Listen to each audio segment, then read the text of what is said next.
We as humans are built by our identities. Now, those identities can consist of whatever we hold as what makes us us, our race, our gender, our hobbies, our jobs. Identity is the product of our civilization, of our history. The complexity of it drives us to find ourselves in the world and to change the world. We are our identities. Now, I'd like you all to close your eyes. We're going to go a little YA dystopian novel here. But I'd like you to imagine yourselves in a world where identity is highly controlled, where restraints are put on you from the moment you're born, where humanity has been corporatized to the point where identity is literally chosen for you. Today is Friday, May 29th, 2015, and I want you to recognize the true face of our world today. The concept of gender in Western society has become a binding concept. It's a contract that's signed and handed to you in a pink room of fluffy pillows and Disney princess posters. It's signed for you in a blue room of Nerf guns and Spider-Man t-shirts. We're all aware of the sexist and often objectifying nature of advertising today, but are we aware that our gender has been commercialized? What is still being covered up is that the gender boxes we are put into are little more than a result of our highly commercialized culture. But today, we're going to talk about it. We're going to talk about commercializing gender and why it needs to stop. So let's just get right into it. Our world is based solely on capitalism. Our entire society, everything, is based on capitalism, which is really the root of a lot of our problems, but that's a talk for another day. Here on humble planet Earth, money is worth more than generosity or our passions. Money is the bottom line. And so, whether we like it or not, and we don't, we must have some level of fiscal success in order to survive. And business is one of the most booming sectors of our economy. It's a make it or break it situation many people have to put themselves in. People have to sell their products, not only effectively enough to sell, but to sell over their competitors. And here's where gender comes in. Is it easier to sell to millions of diverse individuals or to a couple of strictly boxed together groups? Think of it like this. Corporations start off from the position of power. They make the move and market to two distinct groups of men and women. Why these two groups, you might be wondering? Why not masculine and feminine products or products that just aren't associated with any identifier? Well, it's already tradition in our society to be assigned one of two selected genders at birth according to our paired biological sex. And since through past centuries those groups have played very different roles, the only logical decision on the end of the corporation is instead of using their power to abolish these differences, to accentuate them. Accentuate them with a modern twist. And so, since we as Western consumers must buy, we're forced to place ourselves into one of these boxes of products. If we stray from the box designated from our gender assigned at birth, we run the risk of being ostracized. To keep social position, we quickly become citizens of these boxes. We expect different things because of them. We are catered to differently because of them. Because of these boxes, what could have been and what still can be our true identities are erased. Now that our gender identity has become the result of a commercialized system, we're easy sells. We buy what makes us feel accepted and validated as people. And since we're so desperate to stay in these boxes of assigned gender, whatever that even means now, we buy to that. And since we're buying, companies continue to sell. Gender is an economic-based cycle. Stereotypes persist because they're more marketable than the idea of individual complex beings with unfathomable realities. So now you might be wondering, what does this all lead to? Well, it's important to note that throughout this whole process, it has been men in the front seat. For example, today in our so-called progressive modern age, women hold only 23 CEO positions at S&P 500 companies. That's less than 5%. And so with men in the lead, this brings us to two concepts we like to call fragile masculinity and subsequently the demonization of femininity. The modern concept of masculinity is one of the most fascinating social trends to grace our culture, and that is to us, being a man isn't so simple as stepping into the box. It's all about what you do. The definition of masculinity pitched to young men nowadays is one of violence, social dominance, the suppressing of emotion. And when manhood is something that you do rather than part of who you are, it means that it can be taken away from you. We see this all the time in men who act insufficiently masculine by acceding to a wife's requests or expressing a stereotypically feminine interest are told to turn in their man card or man up or as if they've left their manliness in their wife's purse. It's an expression of the idea that manhood is an inherently insecure position that others can revoke at any time. A moment's vulnerability or non-stereotypical male behavior, and bam, you're not a real man unless you can reestablish that masculinity. This is all reaffirmed into our advertising, where men can't enjoy products like yogurt without having to clarify that no, it's man-gurt, not regular yogurt.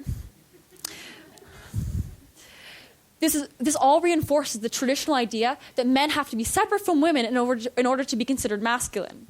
And so nowadays, as women are moving into more and more realms, boys are retreating.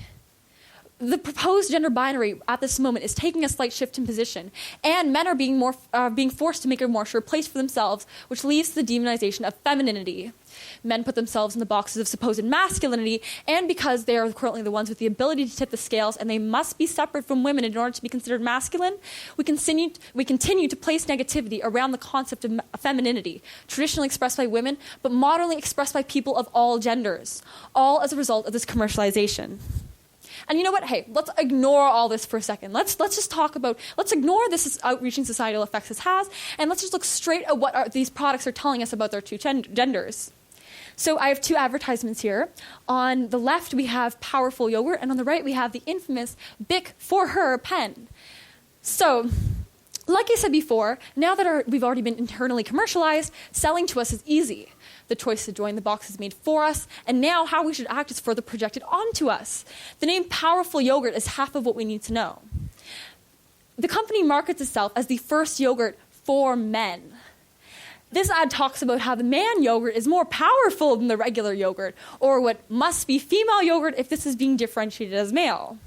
The ad uses strong, bold lettering, puts a product in an aggressive stance if yogurt can be considered aggressive, and markets it all towards men. I mean, what does man-sized package even mean? What kind of unit is man-sized? But to the assigned male consumer, this product is practically God-sent. It's 8 ounces full of validation, of a pat on the back saying, "Atta man." Powerful Yogurt says that regular yogurt is not good enough, not manly enough, that they're better than that, better than eating women's yogurt. But let's look at the Bic for Her pen.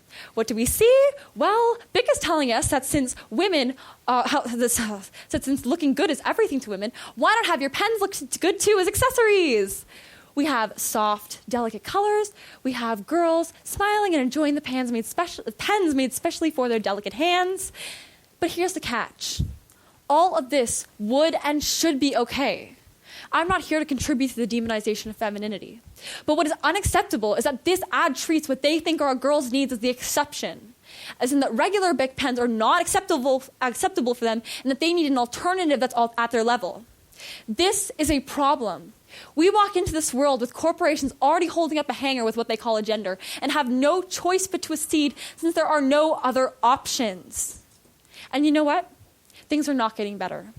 Contrary to popular belief, up until even the 40s and 50s, babies were dressed fairly neutrally, as it would cost less than having to buy clothing in multiple styles and colors for multiple children.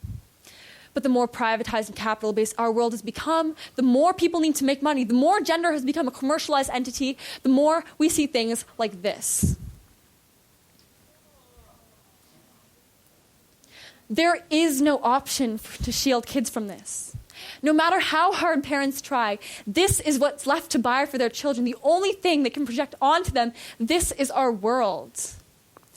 Today is Friday, May 29th, 2015, and we live in a world full of beauty and diversity and all types of people, all genders, all with their likes and dislikes and things that make them laugh and things that make them cry, and we are leading ourselves every day further and further down the path of a limiting, not limitless future that destroys identity no matter how hard we might like to claim the state to be otherwise.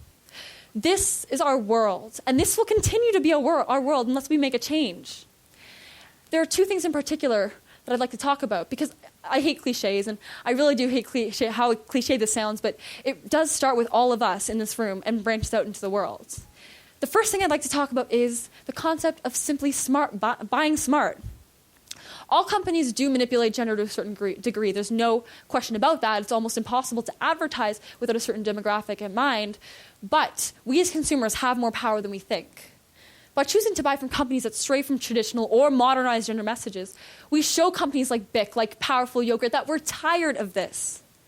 And the more people that do this, the more they'll have to listen, because with less being made, they have no choice to. Unfortunately, I do realize that this is not a possibility for everyone, but luckily the second holds more weight, and that is the concept of modern virality. Viral videos, posts, pictures, hashtags. movements. Virality opens up so many doors that open to more doors and more doors until the heart of a movement is installed in anyone who could possibly be exposed to it.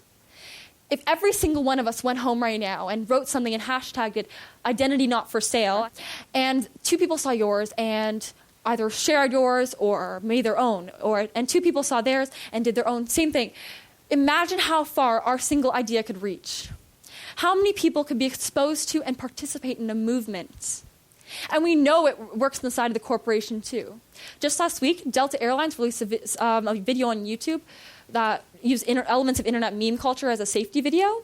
Well, nauseating to any teenager who could see how outdated every single element of it was. It shows how companies like Delta, like Denny's, like Huffington Post are listening to what's going on. But people are making progress in this world.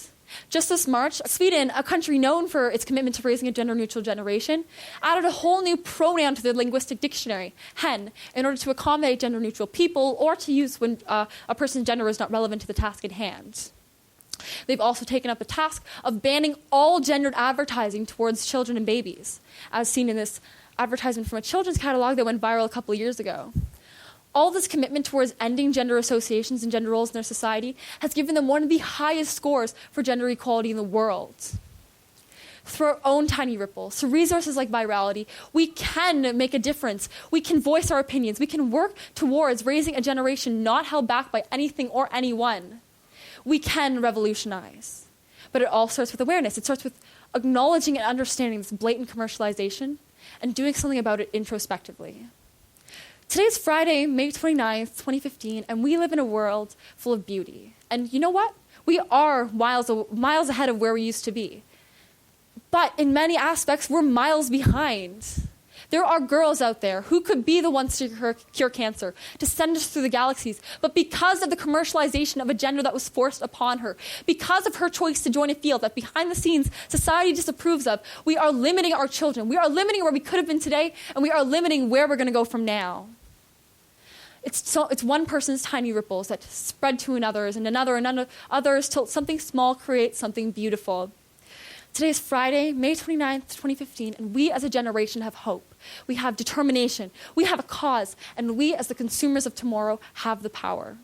Today is Friday, May 29th, 2015, and with us, identity will blossom. Thank you.